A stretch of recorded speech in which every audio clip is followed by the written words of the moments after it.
we're still living in a world that's still ravaged by COVID. And, why has God, I would say, allowed COVID to envelop our world and take the lives of so many people? And I think this goes to the question, why does God sort of allow pain and suffering? Yeah, that's a huge question. We know it can't be because he doesn't exist. Why? Because there'd be no such thing as evil unless good existed, and there'd be no such thing as good unless God existed. So anyone that complains about evil is presupposing good, but as soon as you start presupposing good, you're presupposing God, because without God, nothing is objectively good. Everything's just a matter of opinion.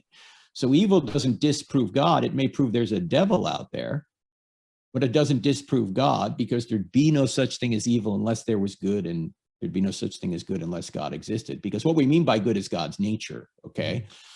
Now you can ask a question, why does God allow certain evils to occur or go on? And one of the answers, many answers, when you look at evil, one of the answers to it, why does God allow evil, is because he has to allow free will. Why does he have to allow free will? Because in order for this to be a moral universe, when people can make choices, they have to have the ability to choose. They have to have the ability to love. And to have the ability to love, you need to be able to make a choice. The problem is, when you have the ability to make a choice, you can also do evil with it.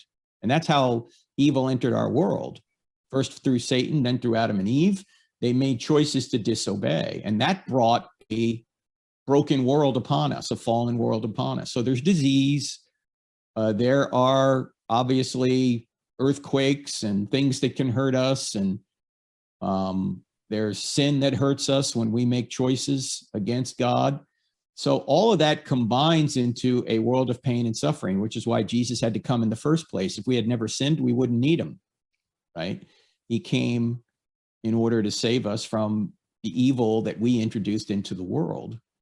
And by trusting in him, you can not only be forgiven of your sins, you can be given his righteousness.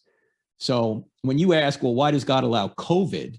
I can't tell you why God allowed COVID in particular, but I can tell you why God allowed things like diseases, because we made a choice.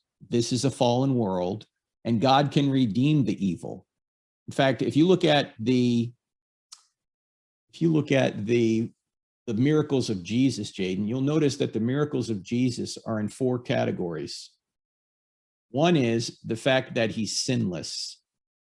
Right? Jesus is sinless. That's a miracle, okay? Because none of us can be sinless, we know that. Secondly, he has the power over nature. He can calm the storm. He can turn water into wine, right?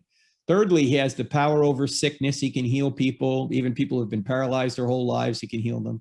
And fourthly, he has the power over death. He can raise the dead, and he rises himself from the dead, right? Mm-hmm. Now, if you think about it, those are the 4 things that make this a fallen world. Sin, nature can hurt us, sickness, and death. And what Jesus comes and does is he does miracles in those 4 areas to let us know that he's the one that can cure all this. He's the one that can redeem all this. He's the one that can ultimately end all this, because he has the power over those things.